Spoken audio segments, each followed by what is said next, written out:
What up, what up? GZTV back with another video and another classic movie review.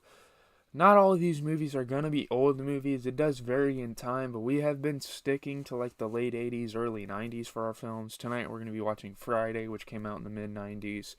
So, yeah, it just kind of varies. It depends. I'm probably gonna watch The Godfather or Goodfellas at some point. Those I don't remember. Those might have came out in the 80s. I'm not too sure.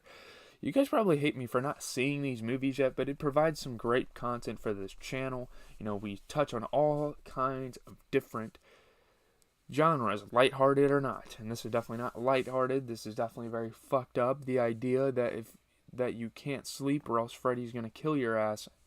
He's not gonna kill you, but he's gonna make you pretty much kill yourself and hurt yourself through dreams, sleepwalking. It's just kind of the horror of what could possibly happen in your dreams. You could get up, start sleepwalking, and jump off a cliff. That could happen.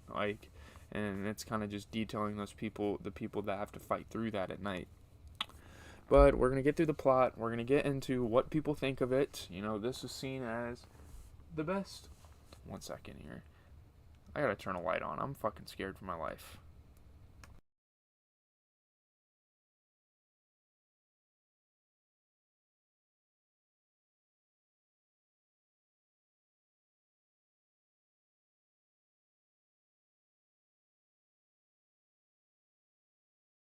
Dude, I was kind of scared for a second. Oh my god. Yeah, just talking about this film is very creepy. Let's go through the plot. In 1987, a year after the events of the previous film, teenager Christian Parker, which is the main character, dreams Freddy Krueger is chasing her. Obviously that's the typical dream of these dream warriors, which I love the concept of these guys that have been haunted by Freddy Krueger kind of fighting together. I don't know if they've done that in a movie before. I guess they kind of have. He attacks her in her bathroom after she thinks she already awoke, making it look like she slit her wrist in the real world. Well, yeah, he makes people hurt themselves in their dreams. He hurts them in their dreams, they hurt themselves in real life. And maybe it is kind of a social commentary on teenage suicides. I don't know. Believing Christian to be suicidal, which is very ignorant, her mother admits her to Weston Hill Psychiatric Hospital, where she is placed under the care of Dr. Neil Gordon. At the hospital, Christian fights the orderlies who try to sedate her because she fears falling asleep. Now they need to come to understand there is one Nancy that will come save the day in this case. She is a hero. She's the one that kind of finds sympathy in these warriors. I think it's awesome. They're trying to sedate her to get her to fall asleep to kind of calm her down so she doesn't kill herself. But that's when she kills herself, is when she's sleeping and dreaming and Freddy Krueger comes around. The new intern therapist, Nancy Thompson, calms her down and befriends her by reciting part of Freddy's nursery rhymes. So Christian comes to realize, oh, well, she's gone through the same shit as I have. Let's become friends and let's fight this man together. Nancy is introduced to the rest of Dr. Gordon's patients. Philip, a habitual sleepwalker, that will be his demise. Kincaid, the one black man in this. If you saw the stream, I was fearing for this guy. I was like, oh my god, is he gonna die? Are they gonna have the common horror trope of maybe not intentionally killing the black guy off first? They didn't. He survived. Spoiler alert, which obviously this is a spoiler review. I'm going through the movie, so if you old heads have watched the movie, please come see the youngin's thoughts on this film. Kincaid, a tough kid from the streets who is prone to violence. Of course he's from the streets. Jesus, that is so stereotypical. Jennifer, a hopeful television actor prone to cigarette burns. That was a girl that was beautiful in her dreams. Her and Freddy had a really good relationship and an intimate one at times. Will, who uses a wheelchair due to a prior suicide attempt, Taryn, a recovering drug addict. Or maybe it was Taryn that did that in her dreams. Yeah, it was her. And Joey, the youngest, who's too traumatized to speak. He's gone through too much with Freddy. One night, Freddy attacks Christian in her dreams, but she unwittingly pulls Nancy into her dream, allowing them to escape. So again, they kind of work together. They're going to work together throughout the film to kind of kill off this Freddy guy.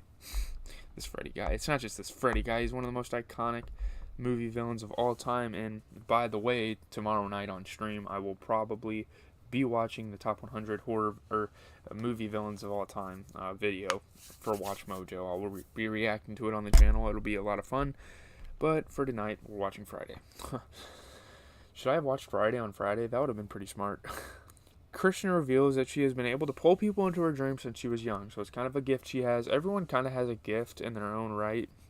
Over the next 2 nights, Freddy throws Philip off the roof and kills Jennifer by smashing her head into a television.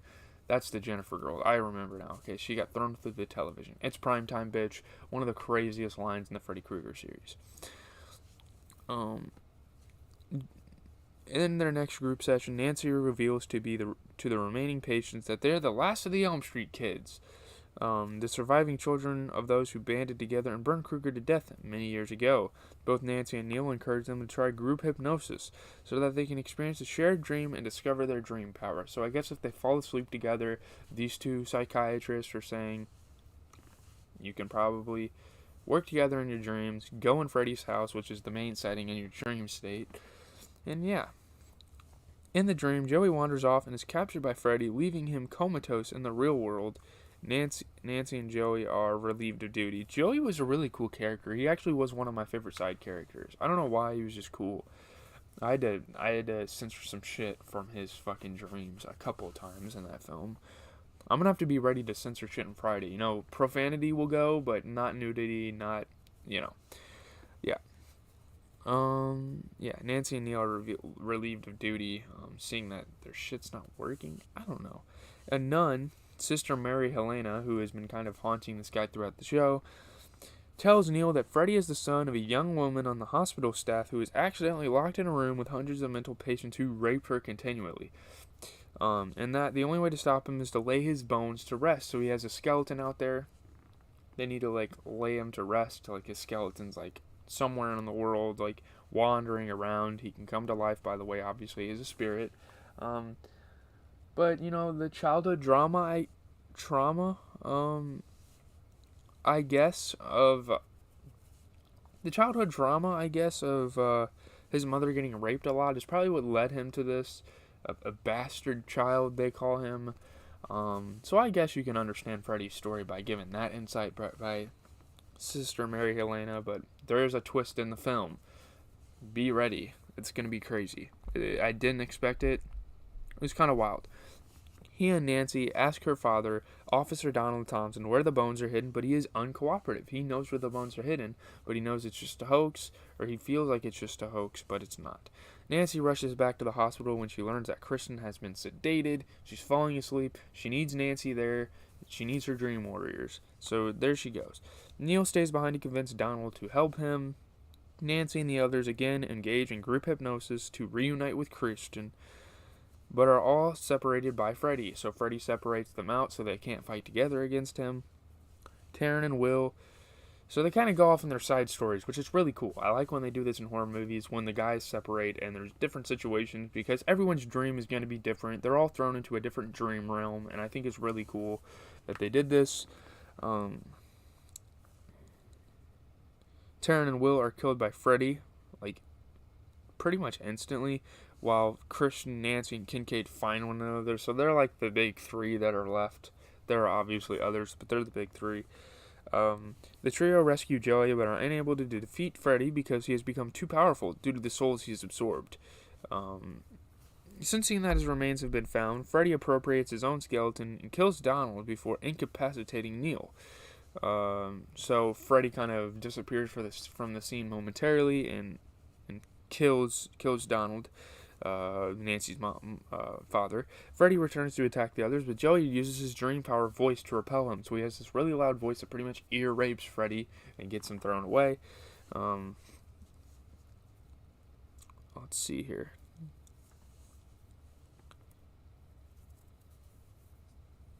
Donald tells Nancy that he is crossing over, but he is revealed to be Freddy and stabs Nancy in the stomach and tosses her aside. So Nancy kind of had a lovely moment with her father for the moment until it is revealed it's Freddy. Freddy can do whatever the fuck he wants, guys. As unrealistic as people may think that scene is, he can do what he wants. Like, that's just that. So Nancy's kind of dying here. Freddy, believing that Nancy is dead, comes upon Kirsten in order to kill her, but is still alive. Nancy stabs him with his own glove. Neil manages to recover and purifies Freddy's bones, killing him. After Nancy dies, Kirsten manages to awaken everyone and return them to the real world. So Nancy has died. So now it's pretty much just Kirsten, Joey, and Kincan, or whatever his name is. Kinkar. During the patient's funeral, Neil finds Amanda Kruger's tombstone and discovers that she has sister Mary Elena. Boom! There's the plot twist. That was kind of crazy when I saw that.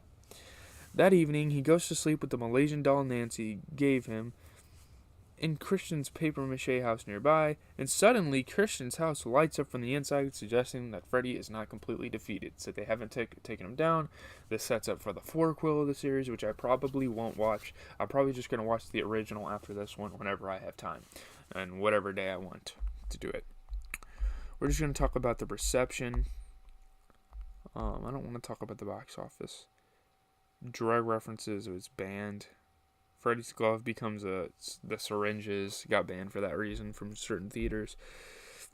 Had an approval rating of 71,000 on Rotten Tomatoes based on 38 reviews. The average rating is 5.9 out of 10.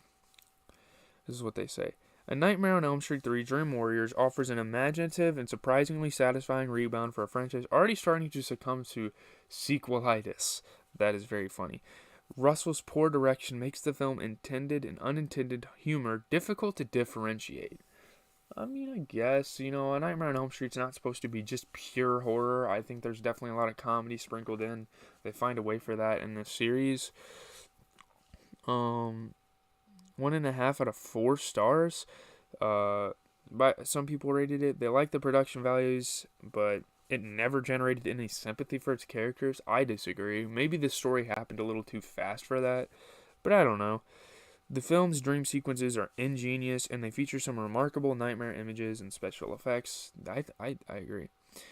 Legenkamp was criticized for her acting. The film delivers amazing scenes in spades, bringing to life the sort of bizarre images which used to be found only on comic book covers. So yeah, that's pretty much all I gotta say. Definitely influenced later work on the franchise. It's definitely not a slouch, a slump fest. It's definitely very important to the horror movie world, which is why I fucking watched it. It's a classic. I mean, there's really 2 really good movies in the series, and it's this one and the original. The other ones kind of fall flat in some ways. The remake isn't that good.